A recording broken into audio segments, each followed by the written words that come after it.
Welcome into Stone Cold Stros. I'm Brandon Strange with Charlie Palullo, who you can follow on X at Palullo, and Josh Jordan. He's at JoshJordan975. And in between our episodes here, you can read their blogs covering Houston pro sports over on sportsmap.com.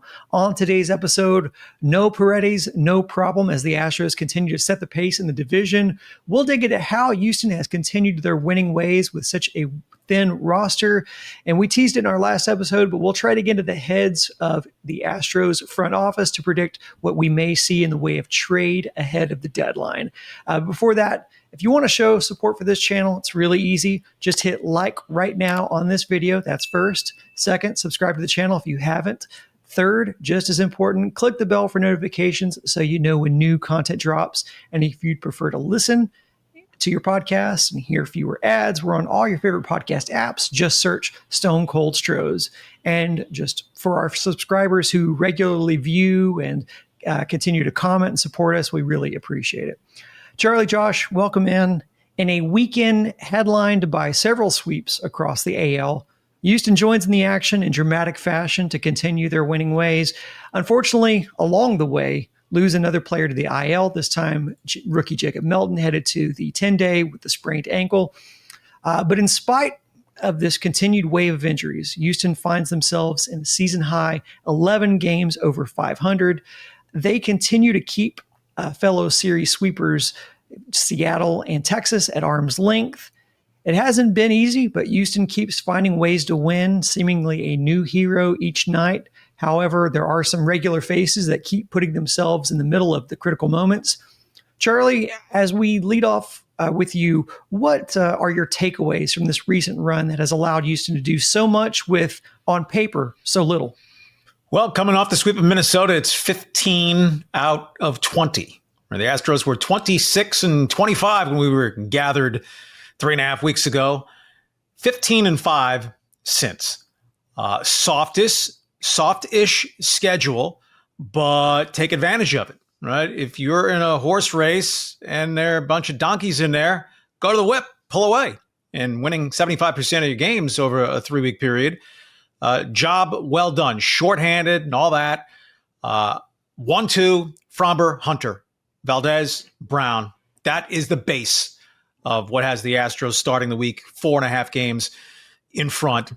But they're winning on the margins. They are 9 games ahead of where they were at this point last year, and there's an easy breadcrumb trail of numbers to follow. If you want to relive the nightmare of the first couple of months of 2024, the Astros could not win a close game to save their lives. At the same point in the schedule, they reached on Sunday, 71 down, 91 to go. The Astros are 13-7 in one-run games. Last season, same point, they were 5-14 in one-run games. In two-run games, the Astros are 10-8. Last year at this point, they were 4-8. Extra innings, it feels like the last couple of seasons. If it goes beyond 9, the Astros probably aren't going to win. This point last season, 3-6 in extras. This season, undefeated, 4-0 after putting it together on Sunday. Back-to-back one-run wins over the Twins, getting to the closer in each of those games. Yohan Duran, who's a sub-150 ERA guy, and they were able to eke it out. So it's an overrated saying that the good teams win the close games. The close games introduce more randomness to things, right? The good teams are more likely to win in blowouts because they have superior talent to beat down grossly inferior opponents. And year to year, the pendulum can just swing one way or the other. Last year, the first half of the season, the Astros were for hunger in close games, picked it up. Back end of the bullpen is a key component of that. Hader and Abreu at the 71-game mark, identical number of innings pitched, 31, identical earned run averages of 1.45. Sousa, sub-2. Dubin, sub-2. Take out the one outing where Brian King got lit up, he'd be sub-2. Instead, he's in the high 2s. So they're winning those close call games at a vastly better ratio than they were the first half of last season and overall last season. It's balance, right? The pitching's been excellent. The hitting's been good enough. They're 14th in OPS in baseball, so middle of the pack, but it doesn't matter when you're pitching that well. They're 5th in ERA and they're 1st in batting average against. So the pitching's been awesome over the last week. It's kind of nice too, because Pena's kept it up over the last week, hitting over 400, but Altuve hitting over 400 over the last week. Cam Smith hitting over 300. So even Christian Walker almost hitting 300. So these sometimes you have it where the guys you count on kind of stumble and then the other guys do well, and then vice versa, where it's going back and forth. But right now, everybody's kind of kicking it into high gear for the Astros now. You still have Pena leading the charge, but Altuve's heating back up again, and Yiner's hitting almost 300 over the past week. So really great job with these guys just keeping it consistent, and guys go down and other guys step up. It's a shame with Jacob Melton. I was really starting to like what I was seeing with him, and it made you wonder if the Astros did need to make a move for a left-handed bat. Maybe he was going to provide that, but unfortunately for him, looks like he's going to miss about a month. We'll see how they adjust there, but I mean, they should be getting healthier. Maybe Jordan's on his way back, and then imagine what the offense can do when you get him back. Well, it's at least another week for Jordan. He's not going on this road trip. And when we say at least another week, it's the Astros. Who the hell knows? But while some guys have come on and Pena's largely maintained, look, they won the game Saturday and Sunday over Minnesota, in which the Astros combined were 8 for 60. They were 4 for 30 on Saturday. They were 4 for 30 on Sunday. That's a 133 batting average, 8 for 60. But won both games 3-2 because the pitching was stellar, and they just came up with a timely hit. The other huge bugaboo of early last season. Can they ever come up with a clutch runners in scoring position with 2-out hit? Cam Smith with the game winner on Saturday. He's a sub 700 OPS guy. So in the universe of big league players, Cam Smith's not a good offensive player. He's having a very promising rookie season, though he's coming up on 2 months since his last home run. And on Sunday, Dubon, who we know is not a good offensive player, but hits a ball about as hard as he's going to be able to hit one to just the right nook and cranny in left center field where Castro gets spooked by the wall. And that's a game winner for Dubon.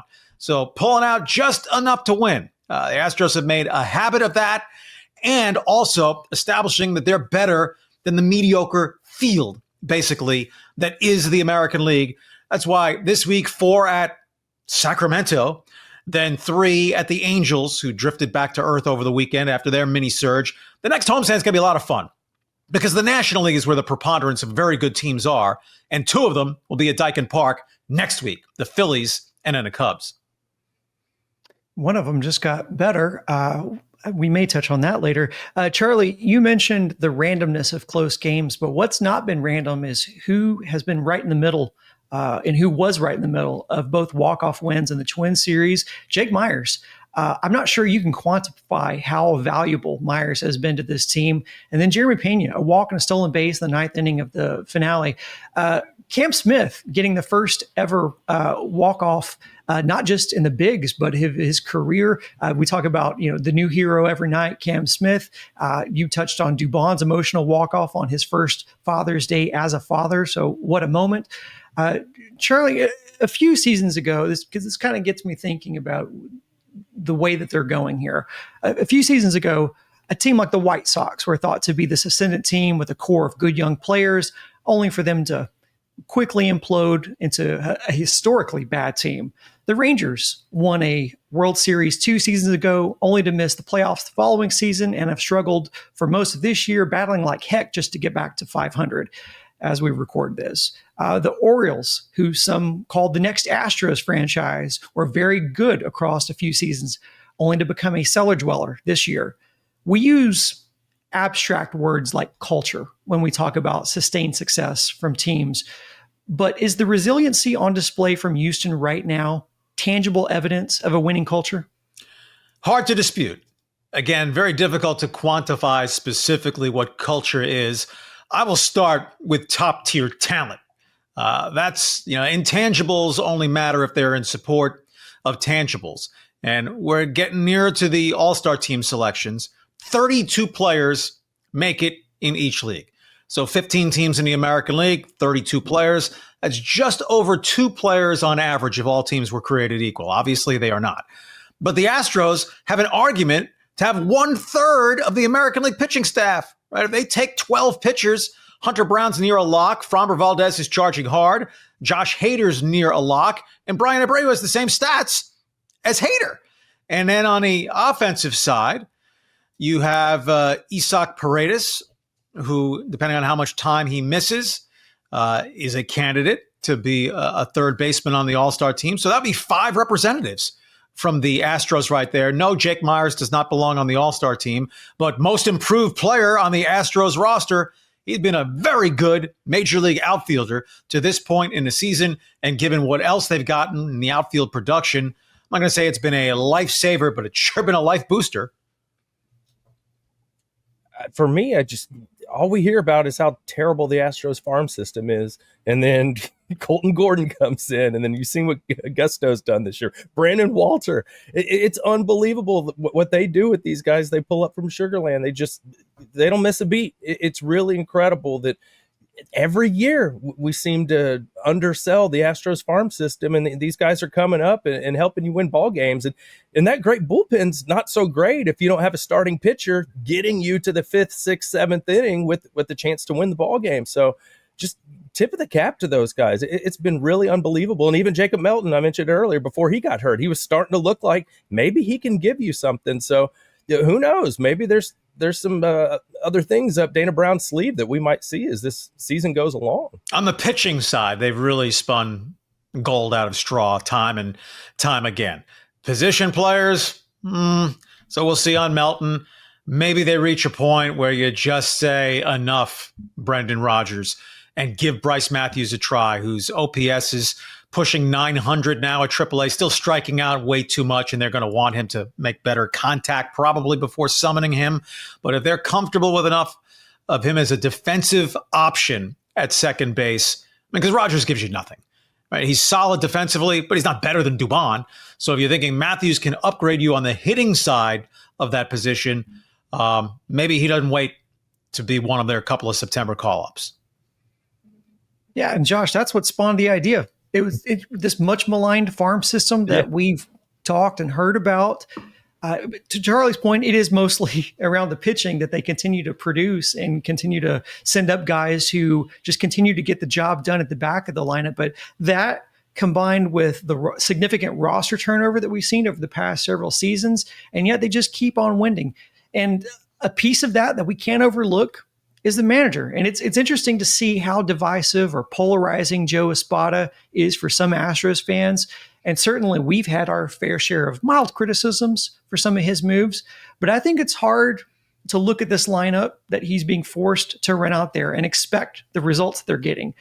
On the other hand, Houston has this reputation around baseball of being inevitable, regardless of the fact that Houston currently has the 3rd best record in the league, or in that people will point to the weak division as a way of downplaying Houston's success.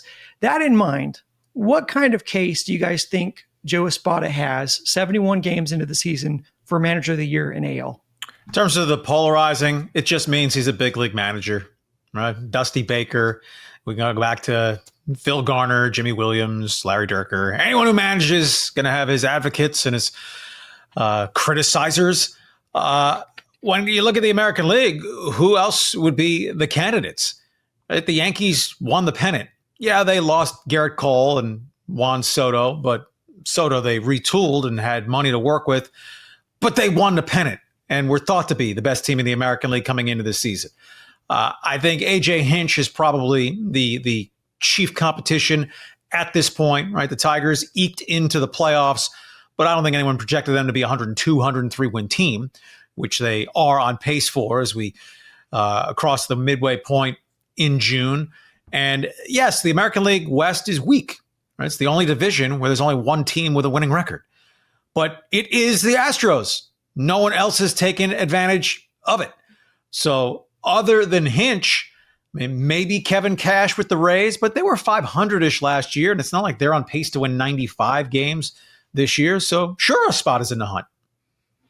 Yeah, he's done a lot of this, with one of his hands tied behind his back, with no Yordan for most of the season, and now you got Paredes going down, and almost half your starting rotation just disappears out of nowhere. So he's done a great job. That my only deal with the Espada is I'm just like, please don't tell me that it's going to be a regular occurrence where Brendan Rodgers and Dubon are going to be starting in the same lineup while Paredes is down.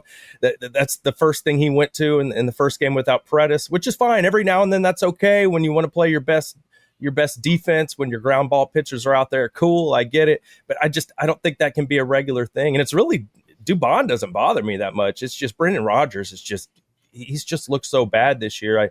I don't think you can regularly count on him. I'd rather see Altuve at second base or whatever else that they want to go with there. But yeah, I think also that the bullpen management, Espada's done a good job with that. So yeah, I don't see why he shouldn't be in serious consideration. I mean, they're just short in terms of Espada's lineups, right? You pull a string and hope it doesn't snap on you. I mean, Sunday's lineup had Cooper Hummel and Luis Guillorme Yes. in there. So if there's more Altuve at second base, well, someone has to be the third outfielder with Cam and Jake. They just don't have anyone worthy with Melton out until Jordan gets back, right? If Altuve's in there, Dubon at second base. Caratini really hadn't hit a whole lot lately, but bat on ball with the game-tying sacrifice fly on Sunday. I mean, he was the cleanup hitter on Sunday. He's a sub-700 OPS guy. But you look at the Twins over the weekend, Cleveland the series last weekend, going to play the A's and then the Angels. How many teams have lineups that you're going, ooh, that's imposing? So I think the baseline in criticism of the Astros is what we saw over the preponderance of the last 8 years. This lineup doesn't hold a candle to anything before last year. And when you had Tucker and Jordan in there, that was a better lineup than this one once Bregman woke up. So compared to the peak Astros team of this era, of course it's inferior. But relative to the pond in which they swim, the American League, they're middle class. The pitching is very upper class, and that nets out as well above average as a ball club. Yeah, where my hesitancy, I mean, I think he should be in consideration, but where I think I'm hesitant to think he's going to get consideration is for the reasons I laid out, which is there just seems to be this expectation that Houston's going to be there. And I think we as content creators and people who are following the team granularly from a game-to-game basis, we know the national writers just don't follow it like that. They look at this big picture standpoint. And I notice it when I watch shows like Talking Baseball or whatever. It's just, there's not a thought of the amount of roster turnover that's happened. They just go, well, Houston made the playoffs last year. They should be in it this year. So I think that's where there may be some discounting of the incredible job that Joe Espada is doing right now. Just a quick message. If you're interested in advertising your service or product on this show, you can contact our friends at the sales team at houston.sportsmap.com/advertise. The link is also in our description. I'm starting to feel like we are the EJ's Nito stat of the night, and I'll leave it at that because if you know, you know. We teased this last episode. Chandler Rome had written a column a few days ago for The Athletic about Houston's trade needs. We've highlighted on this show too, but he highlighted how owner Jim Crane does have a history of being aggressive at the deadline when he feels or senses that the team is a legit contender. But then points to the recent work that Houston has done to get under the CBT and the significant cost that they'd face should they be a repeat taxpayer. The three of us obviously don't know Crane personally or know what sort of influence Dana Brown has internally. So we'll have to take our best guess at this. But what do you think the threshold this team needs to hit for Crane to give Dana Brown the green light to aggressively go make a trade or trades to bring in a bat and or an arm with the purpose of making a deep run? I think at this point, it's not a thought to go big or go home. Fortune favors the bold. They start the A series on a 93-win pace. Now, the Astros going to have another dip or two or three during. Of course they are. They're going to lose 4 in a row at some point or 6 out of 8. It happens. But maybe unless they feel they have to parry the thrust of a Seattle. If it had been the Mariners, whoa, they went out and traded for Rafael Devers. There's that big bat Seattle needs. Anyone thinking, well, the Astros, they could use a left-handed hitter. Why did they trade for Rafael Devers? How about 8 years and $254 million left on his deal after this season?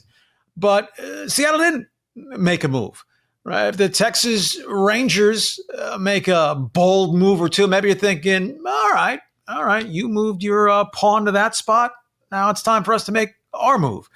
But if you're Jim Crane and you're thinking we want to reset on the tax and save the additional money, what's the urgency to make a move? I think the argument is if you think you can overtake the Yankees for the second best record in the American League and avoid the 2 out of 3 where the Astros were quickly sent home in the postseason last season.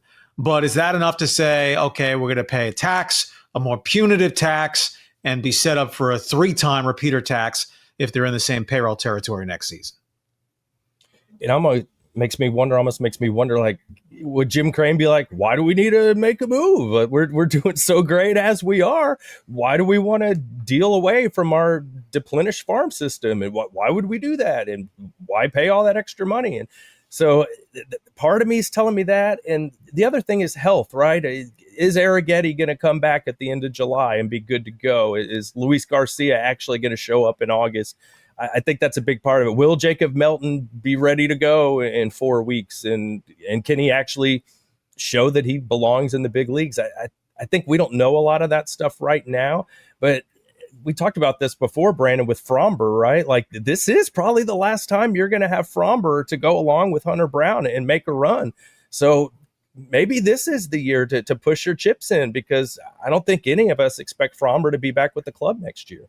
It is not A, stupid, or B, miserly if Jim Crane is saying, look, our big bad acquisition is Yordan Alvarez.